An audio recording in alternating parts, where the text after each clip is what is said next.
Hello friends, welcome back. છેલ્લા સેશનમાં આપણે છેલ્લા ગ્રામર સેશનમાં જોયું તો સિમ્પલ ટેન્સ સાદા ત્રણ કાળ વિશે આપણે ભણ્યા. ત્યારબાદ ચાલુ ત્રણ કાળ એ કાળ વિશે પણ આપણે ભણ્યા. અને આ છેલ્લા સેશનમાં આપણે પૂર્ણકાળ, પૂર્ણ વર્તમાન કાળ, પૂર્ણ ભૂતકાળ અને પૂર્ણ ભવિષ્યકાળ એ કાળ વિશે આપણે શીખ્યા. હવે છેલ્લા ત્રણ ટેન્સ ચાલુ પૂર્ણકાળ કે 10મા ધોરણ માટે ખૂબ જ અગત્યના આ કાળ છે. આ ટેન્સની વાક્ય રચના, આ ટેન્સના વાક્યો બીજા ગ્રામરના અમુક ટોપિક્સ છે એ ટોપિક્સમાં પણ અવારનવાર પૂછાય છે, એટલે ખૂબ ધ્યાન રાખવું આ ટેન્સમાં. આગળનો ટેન્સ જોઈએ. The continuous present perfect tense, ચાલુ પૂર્ણ વર્તમાન કાળ. તો ભૂતકાળમાં શરૂ થયેલી ક્રિયા વર્તમાનમાં ચાલુ છે, આ બાબત આ ચાલુ પૂર્ણ વર્તમાન કાળ દર્શાવે છે કે ભૂતકાળમાં અમુક સમયે કોઈ ક્રિયા શરૂ થઈ અને વર્તમાનમાં પણ એ ક્રિયા હજુ ચાલુ છે અને ઇન ફ્યુચર કદાચ ચાલુ રહેશે. આ દર્શાવવા માટે ચાલુ પૂર્ણ વર્તમાન કાળનો ઉપયોગ થાય છે. બરાબર, ભૂતકાળના અમુક સમયમાંથી એ ક્રિયા ભૂતકાળમાં શરૂ થઈ હોય અને હમણાં ચાલુ છે. બરાબર, ભૂતકાળનો પણ ઉલ્લેખ છે તેમાં અને વર્તમાનનો પણ ઉલ્લેખ છે. તો એની આગળ એની નિશાનીઓ જોઈએ. Since, point of time, and for, duration of time. Point of time એટલે નિશ્ચિત સમય, ચોક્કસ સમય. બરાબર છે. અને ફોર, ડ્યુરેશન ઓફ ટાઈમ, અંદાજિત સમય ગાળો. બરાબર, સિન્સ અને ફોર. ત્યારબાદ એની વાક્ય રચના જોઈએ. કર્તા પ્લસ હેવ ઓર હેઝ. કર્તાના રૂપ પ્રમાણે હેવ વત્તા હેઝ અથવા હેવ મૂકો અથવા તો હેઝ મૂકો. ત્યારબાદ BEEN બીન, BEEN બીન. ત્યારબાદ ક્રિયાપદનું ING વાળું રૂપ કર્મ, અન્ય શબ્દો. અહીંયા BEEN બીન આ એક નવો શબ્દ આવ્યો છે. આ બીન શું છે? તો BEEN બીન છે એ વાસ્તવિક રીતે જોઈએ તો બીન એ ભૂતકૃદન છે. ટુ બીના ક્રિયાપદો એમિઝાર એ વર્તમાનકાળનું રૂપ છે, વોઝવર એ ભૂતકાળનું રૂપ છે અને BEEN બીન એ તેનું ભૂતકૃદન છે. બરાબર છે. એટલે કરતા તે પ્રમાણે હેવ હેઝ, બીન ક્રિયાપદનું ING વાળી રૂપ, કર્મ અને અન્ય શબ્દો. આ પ્રમાણે સ્ટેપ બાય સ્ટેપ આપણે પદ મૂકીશું એટલે આપણું વાક્ય બનશે. ઉદાહરણ જોઈએ. I have been reading a book. I have been reading a book. I સાથે હેવ હેઝમાંથી હેવ મૂક્યું, બીન ત્યાં જ રહેશે. રીડ, મૂળ ક્રિયાપદ રીડ એટલે વાંચવું, તેને શું લગાવ્યું આપણે? ING. I have been reading a book. હું પુસ્તક વાંચી રહ્યો છું. બરાબર છે. હવે સિન્સ અને ફોર. સિન્સ શું દર્શાવે છે?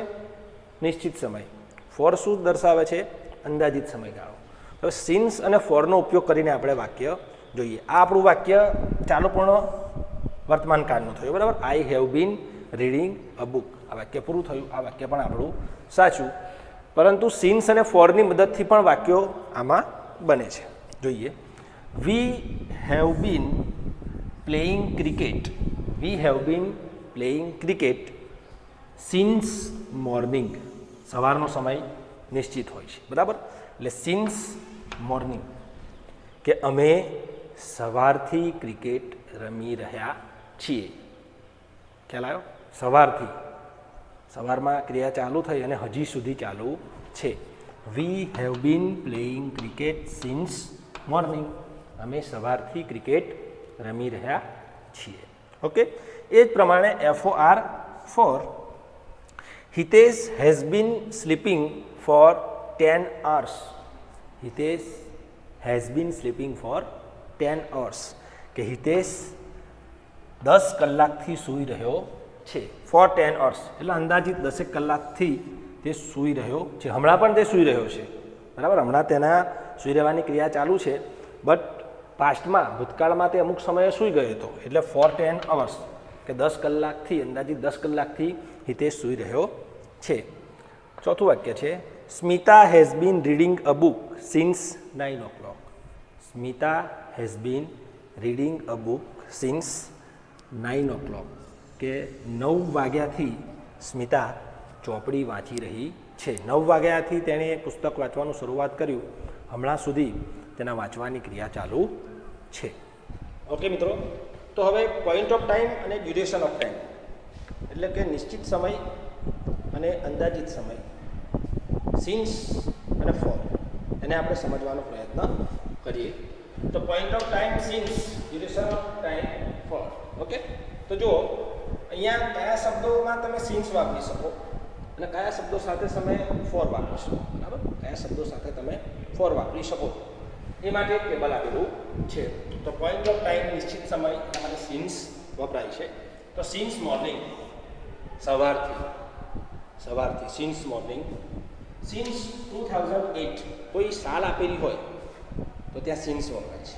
બરાબર, કોઈ યર દર્શાવેલું હોય, અહીંયા 2008 આપેલું છે, સિન્સ 2008, સિન્સ 2015, સિન્સ 1998. બરાબર, આ પ્રમાણે જો વર્ષ આપેલું હોય તો ત્યાં તમે સિન્સ મૂકી શકો છો. સિન્સ 9 o'clock, સમય નિશ્ચિત હોય છે, સમય દર્શાવેલો હોય ત્યાં પણ તમે સિન્સનો ઉપયોગ કરી શકો છો. સિન્સ મંડે, સોમવારથી, આ પણ ડે ફિક્સ થયેલો છે, ત્યાં પણ તમે સિન્સ વાપરી શકો છો. એટલે ઇન શોર્ટ, કોઈ નિશ્ચિત સમય છે તો ત્યાં તમે ચાલુ પૂર્ણ વર્તમાન કાળમાં સિન્સ મૂકી શકો છો. SINC, since. આ સિન્સ અને ફોર આ ગ્રામેટિકલ ટોપિક્સમાં પણ આની બ્લેન્ક્સ પૂછાય છે, એડિટિંગમાં આવે છે, એટલે ખાસ સમજી લેવું. સિન્સ એ નિશ્ચિત સમય દર્શાવે છે, જ્યારે ફોર એ અંદાજિત સમયગાળો દર્શાવે છે. હવે જઈએ ડ્યુરેશન ઓફ ટાઈમ, એટલે કે ફોર 2 hours, 2 કલાક અંદાજિત સમય થયો. I have been reading a newspaper for 2 hours, કે હું 2 કલાકથી છાપું વાંચી રહ્યો છું, અંદાજિત 2 કલાકથી. બરાબર. ફોર 3 weeks, 3 અઠવાડિયાથી. ફોર 2 months, 2 મહિનાથી. ફોર 2 years, 2 વર્ષોથી. બરાબર, એટલે કોઈ અંદાજિત સમય હોય કે તેમાં કોઈ સમય નિશ્ચિત ન હોય ત્યારે ત્યાં ફોર વપરાય છે. જોઈએ એક એક્ઝામ્પલ સમજવાનો આપણે પ્રયત્ન કરીએ. Mahesh has been living in Kalol since 2001. બરાબર, આ 2001 આપેલું છે, અહીંયા સિન્સ આપણે મૂક્યો. બરાબર, વાક્ય સમજો. Mahesh has been living in Kalol since 2001, કે 2001ની સાલથી મહેશ કાલોલમાં રહે છે. બરાબર, 2001માં તે રહેવા આવ્યો તો ત્યારથી રહે છે, હમણાં પણ રહે છે. બરાબર, હવે આ જ વાક્યમાં આપણે ફોરનો યુઝ કરવો છે, તો ધ્યાન રાખજો મિત્રો. તો Mahesh has been living in Kalol, ની જગ્યાએ આપણે ફોર મૂકવું છે, તો આ નિશ્ચિત જે સાલ આપી છે એ રિમૂવ કરવું પડે. બરાબર છે, એ સાલ ત્યાં મુકાય ને. ફોર મૂકવું હોય તો 2001ની જગ્યાએ આપણે અંદાજિત સમય લખવો પડે, તો શું લખીશું? 19 years, કે 19 વર્ષથી મહેશ કાલોલમાં રહે છે. ઓકે મિત્રો, એટલે સિન્સ અને ફોર ખૂબ જ કાળજી રાખી, ખૂબ જ સમજી, જો નિશ્ચિત સમય છે તો સિન્સ મૂકવું અને અંદાજિત સમયગાળો છે તો ફોરનો ઉપયોગ કરવો. ઓકે, હા તો મિત્રો, હવે ઇન્ટ્રોગેટિવ એન્ડ નેગેટિવ, એટલે કે પ્રશ્નાર્થ અને નકાર, એના થોડા ઉદાહરણો જોઈએ. Ashok has been reading a book since morning. Assertive sentence છે, વિધાન વાક્ય છે. બરાબર છે, assertive. Ashok has been reading a book since morning, કે અશોક સવારથી પુસ્તક વાંચી રહ્યો છે. બરાબર છે. હવે તેનું ઇન્ટ્રોગેટિવ એટલે કે પ્રશ્નાર્થ વાક્ય બનાવવું છે, તો જે હેવ હેઝ છે, આ હેવ ઓર હેઝ, તો આ હેવ હેઝને વાક્યની શરૂઆતમાં મૂકો. તો હેઝ, ત્યાર પછી અશોક કરતા, has Ashok been reading a book since morning? Question mark. Has Ashok been reading a book since morning? Question mark. આ થયું પ્રશ્નાર્થ વાક્ય. બરાબર, has Ashok been reading a book since morning? Question mark. આ પ્રશ્નાર્થ વાક્ય. ત્યારબાદ તેનું નેગેટિવ, કે Ashok has been reading a book since morning, એનું નેગેટિવ બનાવવું છે, તો Ashok has not been reading Ashok has not been reading a book since morning.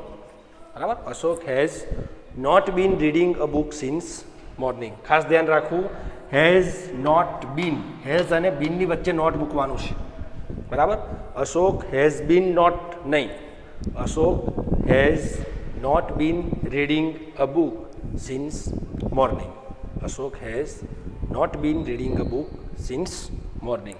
Okay મિત્રો, એટલે આ assertive, interrogative and negative. Okay, આગળ એક એક્ઝામ્પલ છે, I have been working for 9 hours. I have been working for 9 hours. તો એનું interrogative શું બનશે મિત્રો? તો ઇન્ટ્રોગેટિવ બનાવવા માટે આપણે હેવ હેઝને આગળ મૂકશું. તો હેવ, આઈ છે તો શું કરીશું આપણે? યુ. હેવ યુ, ત્યાર પછી been working, have you been working for 9 hours? Question mark. Have you been working for 9 hours? શું તમે 9 કલાકથી કામ કરી રહ્યા છો? Have you been working for 9 hours? શું તમે 9 કલાકથી કામ કરી રહ્યા છો? આગળ નેગેટિવ બનાવીએ તો I have not been working for 9 hours. Working for 9 hours. Okay, તો મિત્રો આ રીતે તમે વિધાન વાક્યનું ઇન્ટ્રોગેટિવ અને નેગેટિવ વાક્ય પણ બનાવી શકો છો. એટલે ચાલુ પૂર્ણ વર્તમાન કાળમાં ખાસ યાદ રાખવું, સિન્સ અને four.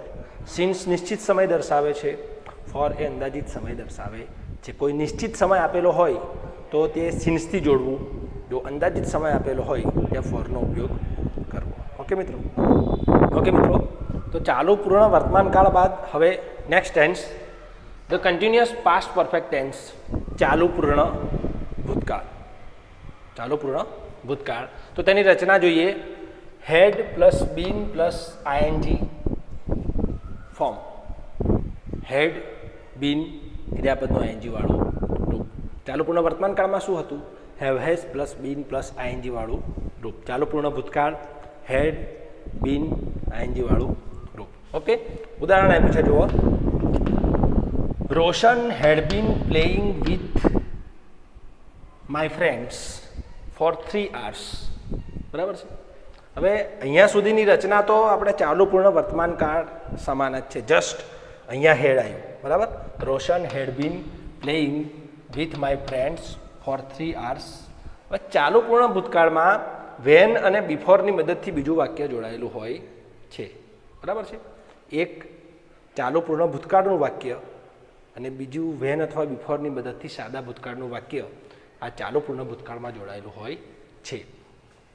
Roshan had been playing with my friends for 3 hours. કે રોશન મારા મિત્રો સાથે 3 કલાકથી રમી રહ્યો હતો. વેન માય ફાધર કેમ. વેન માય ફાધર કેમ, એટલે કે જ્યારે મારા પપ્પા આવ્યા ત્યારે રોશન 3 કલાકથી મારા મિત્રો સાથે રમી રહ્યો હતો. ખ્યાલ આવ્યો? એટલે had plus been plus ING form, ત્યારબાદ વેન અથવા બિફોરની મદદથી બીજું વાક્ય ત્યાં જોડાય છે. Okay, thank you.